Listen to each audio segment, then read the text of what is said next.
Now it's the next thing. It's digital art, and it's sold for $69 million, and it doesn't physically exist. It's digitized, so hard to figure.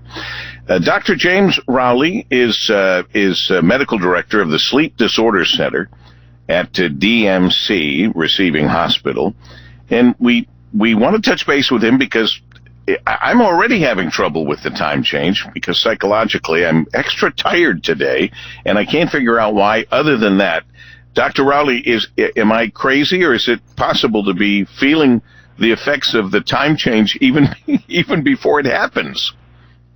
Well, thank you for having me on. I do think it's possible. I think we're all already anticipating the lack of, losing 1 hour of sleep tomorrow night.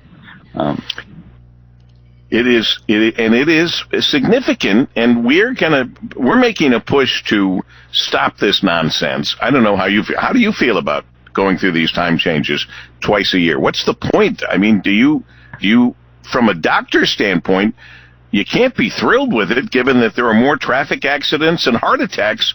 Those are two things alone that make me say, why are we doing this? No, I'm actually against it. I think it's time for the United States to go back to just being on standard time, 365 days a year, to avoid exactly what you said. Every spring there's an increase in heart attacks the Monday after the time change, the increase in car accidents on the Monday after the time change. It's time to change back to just being on standard time all year round. And you would say go to standard time. Our old news director, Dick Hafner, was a standard time guy. I hear from both sides. I hear some people say they'd like to stay at daylight savings time all the time or stay with standard time. You're saying let's stay with standard time. Now, I was just going to say there is some evidence that our bodies never completely sync with daylight savings time, even after being in it for months. So there is the thought as much of the scientific community that we should be on standard time. Okay, I'm open to it. I didn't choose one. I kind of think I was leaning toward daylight savings time, but the more I hear, I'm thinking standard time. Here's what I know: we've got to stop switching. It doesn't make sense. It started in World War I to conserve fuel, for God's sakes. We're well beyond all of that. Pretty soon we'll have all electric vehicles. But anyway, a couple of things. Why does the effect seem to linger on? Marie, our news person, Marie Osborne, was asking that same question. It's only an hour. Why does it seem we lose that hour and it's hard to shake for days? Yeah, I think a lot of it is related to the fact that we're a sleep-deprived society in the first place. So we getting even one less hour of sleep for a night just puts us off. It doesn't help that then we have to go to work pretty much within 24 hours of the change. I just read recently that if we were to change, maybe we should change on Friday night, so we'd actually have 2 or 3 days to change, to adjust before we go back to work and everything. And for some people the change is easy, but you're right, for many people it can take several days to really feel better. And I think again, the fact that we just don't get enough sleep, and electronics are such a big part of our lives now. We go to bed with our cell phones, and that doesn't help either in terms of helping make the adjustment. Yeah, boy, that's affected our business. It occurs to me that even I wake up with my cell phone alarm rather than a clock radio, and that's not good for my business. So I think you should make a determination and a medical statement that people should start waking up with a clock radio again. It would help my business a lot, Doc. Yeah, I still use a clock radio. So. I knew I was going to like you. Here's another question. Dr. James Rowley with us, medical director of the Sleep Disorder Center at DMC Detroit Receiving Hospital. By the way, I am a strong believer in the CPAP machine. I have had one. I've had one for years, and my doctors always used to say, "Are you using your CPAP?" I wouldn't dream of not using my CPAP. It probably saved my life. I don't get enough sleep as it is, so the sleep I do get, I want to be good sleep. So the 3 hours a night I get, the CPAP at least makes it better. I know 3 hours is stupid and wrong. I understand that. But a CPAP is a lifesaver. What do you think of those? I don't mean to throw you off here, but what do you? There's some kind of electronic thing on television now. I don't like the idea of an electronic item implanted into my throat or somewhere, and you press a button so that you can sleep.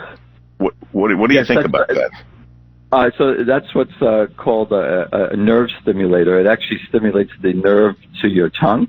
And it's actually for people who cannot and will not wear CPAP, actually been shown to be quite helpful. But it is only indicated for people who just will not tolerate CPAP. But for those people, it can be quite a lifesaver as well. Okay. Some really good data for them, for that group of people. I'm kind of used to, wearing this stuff. I'm used to looking like Darth Vader when I go to sleep. And thank God my wife is used to that as well. But anyway, what about this? Because I've heard different things. I don't sleep well during the week. I mean, I don't go to sleep. I sleep well. Once my head hits my pillow, I'm asleep. But I don't go to sleep. And I have heard in the past, you can't catch up on sleep on the weekend. Then I heard, well, you can catch up on sleep on the weekend. I try to catch up on sleep on the weekend. Does it count? Does it work? It works to an extent, meaning that you probably, if you sleep an extra hour or so, will help you some, but it's not a 1-to-1 ratio either, right? So if you're sleep depriving yourself 2 to 3 hours a night, 4 or 5 days a week, you can't make that up over the weekend. All right. Well, that's good so to know. Like for someone like me who maybe gets about 6 hours and 45 minutes of sleep instead of the recommended 7, the extra hour on the weekend can help make that up. But if you're really every night 2 hours of sleep deprivation, you just can't do it. Yeah, it doesn't help. Well, no, it doesn't. I mean, it helps a little bit, but it's never going to get you back to where you would be, if you did 7 nights every night of the week, which is what's recommended. Doctor, everybody seems to be sleep deprived now these days. Why is that? What happened to us?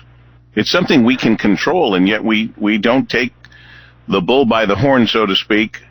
Is that the expression? Yeah, that is. I'm a firm believer that at least over the last decade or so, electronics have really made a huge difference. Now that we can take cell phones to bed with us or laptops to bed, I mean, that's the number one thing I see with my patients is that they tell me how they play with their phone in bed at night. And I just tell them, you're putting a bright light in front of your eyes. Is there any wonder you can't go to sleep? And they look at me and they go, yeah, you're probably right. Same thing. I mean, TVs have always been bad. But I hate televisions in the bedroom. Yeah, but I mean, at least the television's 6 to 10 feet away usually, right? So it's right. Light, but a laptop or a cell phone, it's right in your eyes. Suggestions? What suggestions is that people just have to learn to put their cell phone down. And obviously you can't turn it off, right? Because so many people, that's their phone too, as well these days. But they really got to get into the habit of putting it on their bed table, maybe turning it over, so they aren't tempted, and learn to go to sleep without it. But what suggestions, if any, to get ready for this time change as we spring forward and lose an hour of sleep and go into daylight savings time until we get this changed?